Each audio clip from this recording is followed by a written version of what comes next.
Monsieur le ministre de l'Enseignement supérieur et de la Recherche, Monsieur le représentant du recteur, Monsieur le gouverneur,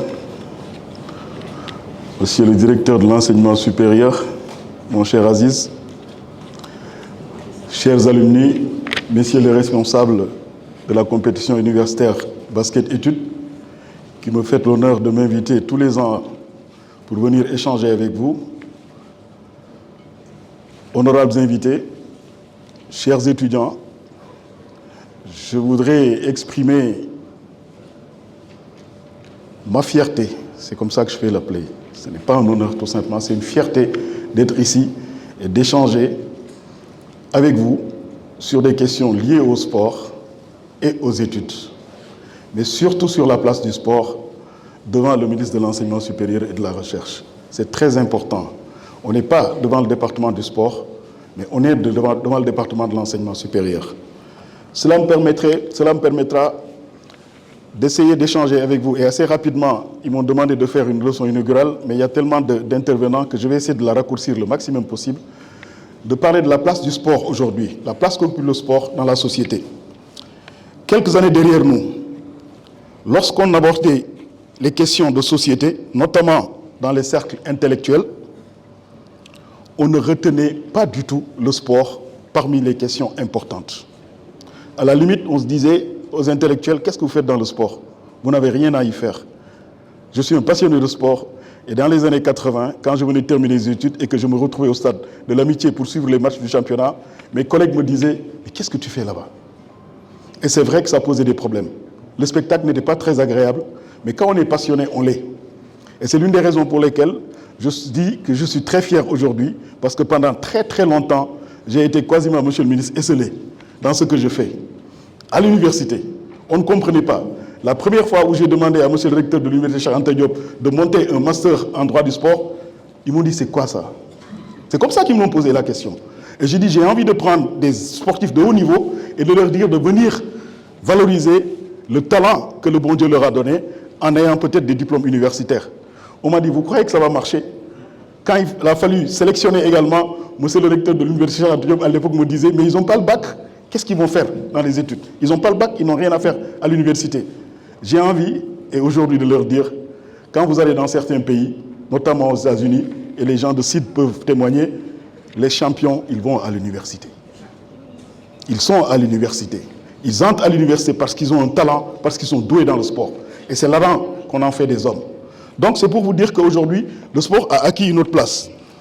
Par exemple, quand en 1986, un grand pays qui venait de sortir d'une grande crise, un grand pays africain, qui est l'Afrique du Sud, quand en 1986, ils ont décidé, sous Mandela, d'organiser pour la première fois dans leur pays la Coupe d'Afrique des Nations de football, ce n'était pas parce qu'ils avaient envie de voir du spectacle sportif, mais c'était qu'ils avaient envie de montrer autre chose, de montrer que leur pays, maintenant, a quitté l'ornière dans laquelle il était, c'est-à-dire un pays qui était boycotté par la totalité des pays du monde, mais aujourd'hui un pays qui a changé, et ce pays-là, par le biais du sport, Mandela a réussi à faire en sorte que la République sud-africaine puisse retrouver sa place dans le concert des nations. Et donc, en dehors de la CAN, ils ont organisé la Coupe du monde de rugby. Ils ont organisé presque toutes les compétitions du monde. C'était pour vous dire que le sport a servi à l'Afrique du Sud, à montrer qu'ils sont là et qu'ils existent. Aujourd'hui, même si peut-être il y a des choses qui ont changé, mais au moins c'est passé par le sport. Vous prenez un pays comme le Sénégal également. Qu'est-ce qu'on a fait? Qu'est-ce qui a construit la nation sénégalaise? Les plus jeunes pourraient ne pas comprendre, même ceux de ma génération. Quand on leur parle des Jeux de l'amitié de 1963, les gens y voyaient juste des compétitions sportives. Mais je crois que le premier président de la République du Sénégal, que j'ai combattu, parce que j'étais très jeune et puis il y a plein de choses sur lesquelles je n'étais pas d'accord avec lui, le président Léopold Senghor, je crois qu'il a construit la nation sénégalaise autour de ces Jeux-là. Ces Jeux lui ont permis de regrouper tous les Sénégalais, quelle que soit leur origine, quel que soit le lieu géographique de situation, derrière une équipe nationale, et c'était la première équipe nationale de football du Sénégal qui a eu un trophée de niveau continental. On parlait de la défaite de la France en 2002, mais je crois que cette équipe-là, elle a gagné la France lors de ces Jeux olympiques-là. Et cette équipe a été l'une des premières à gagner un trophée de niveau continental comme la CAN, quand on disait à l'époque que le Sénégal n'a jamais gagné la CAN. Et cette équipe, elle était composée de qui?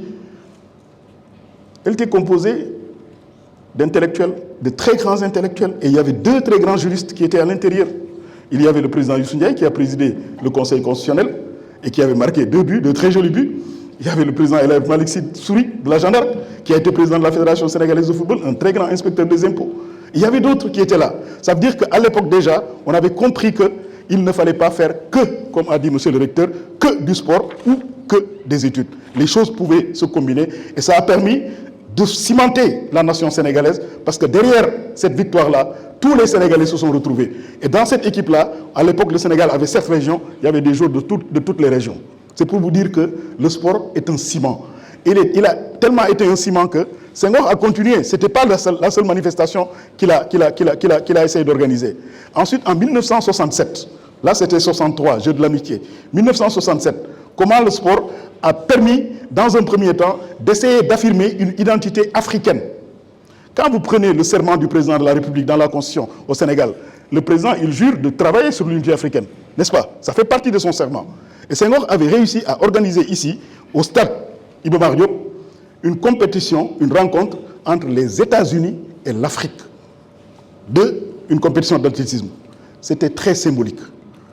Et c'était la première fois, j'étais très jeune, mais j'entendais l'hymne africain retentir. Et j'avais un sentiment de fierté, un sentiment d'appartenance à quelque chose, parce que c'était des Africains. Ce n'était pas le Sénégal qui gagnait, mais c'était des Africains qui gagnaient, et il a tenté cela. Malheureusement, mai 68 est arrivé, et ça a balayé tout cela, et du coup, on a recommencé à zéro. Mais c'est pour vous dire encore une fois que le sport peut servir à beaucoup de choses. Donc, sport et politique sont liés. Sport et économie également, liés. Liés pourquoi? Regardez les compétitions de niveau mondial aujourd'hui. Qu'est-ce qui se passe? Ce n'est pas seulement une compétition pour organiser, mais c'est une compétition pour gagner l'organisation. Et quand vous gagnez l'organisation, vous arrivez à faire en sorte que vous créez de la plus-value pour votre pays. De plus en plus. Quand je vois les compétitions de sport mécanique se dérouler dans certains pays, je me pose des questions sur la capacité des Africains à vouloir développer leur continent. Les sports mécaniques, c'est l'un des sports aujourd'hui les plus rentables au monde. Pourquoi ça a quitté l'Europe de plus en plus pour aller vers les pays comme les pays arabes, pour aller vers les zones des États-Unis qui sont des zones qui sont assez sèches, dans lesquelles il ne pleut pas. Pourquoi on fait cela? Parce que ça permet de diminuer le nombre d'accidents qu'il y a dans ces compétitions-là. En Europe, c'est du brouillard, c'est de la pluie, ça leur crée des problèmes. Ils sont allés vers l'Asie, ils sont allés vers Abu Dhabi, ils sont allés vers les États-Unis. Et ça rapporte énormément, ça rapporte à l'économie de ces pays. Las Vegas, un week-end, ils gagnent je ne sais pas combien de milliards de dollars juste pour cette compétition-là. Les gens viennent peut-être pour voir la course automobile, mais viennent également pour l'économie. Et de ce point de vue-là, je me dis, le climat africain s'y prête, surtout le climat de l'Afrique de l'Ouest aujourd'hui. On devrait pouvoir, et un très grand champion de course automobile, Lewis Hamilton, s'est posé la question, il dit, moi je ne comprends pas pourquoi il n'y a pas de course automobile en Afrique. Et il a raison. Qu'est-ce qu'on attend, monsieur le ministre? Il faudrait qu'on aille dans ce sens-là. C'est devenu quelque chose qui est assez important et qui peut nous permettre de régler beaucoup de problèmes. Mais au-delà de l'économie, au-delà de la politique, je crois que le sport est également, c'est un ciment social. Et parce que c'est un ciment social, il est aujourd'hui bienvenu dans un espace qui est supposé être un espace clos d'affrontement, d'idées, mais de plus en plus d'affrontements, de violence, et c'est dommage pour notre pays. Et c'est ça qui est important aujourd'hui. Utiliser le sport pour pacifier l'espace universitaire, je crois que ceux qui sont en train, ou qui m'ont invité, sont en train de réussir ce pari-là. Hier soir, j'ai assisté à un match de basket entre 2 écoles, et je me posais la question, est-ce que je ne suis pas au stadium Marius Ndiaye, là-bas? Est-ce que ce ne sont pas les premières divisions de basket qui jouaient? Tellement l'engouement était fort et tellement le niveau technique était élevé. Et j'étais très fier et je leur disais, vous avez réussi votre pari. Votre pari, c'est quoi? C'est de faire en sorte que les étudiants, quand ils viennent pour prendre ce qui est la connaissance, qu'ils puissent également exprimer autre chose que juste un talent intelligent, mais qu'ils puissent exprimer également un talent physique. Et c'est ce que vous avez réussi à faire hier, parce que ce match, je vous le dis, c'était un match d'un très très haut niveau et j'ai vu des supporters exaltés. J'ai vu vraiment un engouement énorme. Monsieur le ministre, c'est pour cette raison, j'en appelle à vous. Je crois que la compétition universitaire basket-études, elle mérite beaucoup de sollicitude de la part des pouvoirs publics. Pas seulement du ministère des Sports, mais du ministère de l'Enseignement supérieur. Je crois qu'il faudra peut-être se tourner un peu vers ce qu'ils sont en train de faire. Ils ne font pas que de la compétition, ils font ce genre de panel également. Donc on est dans le lieu de transmission du savoir, mais on est également dans le lieu d'expression du talent physique. Et c'est en cela que c'est important.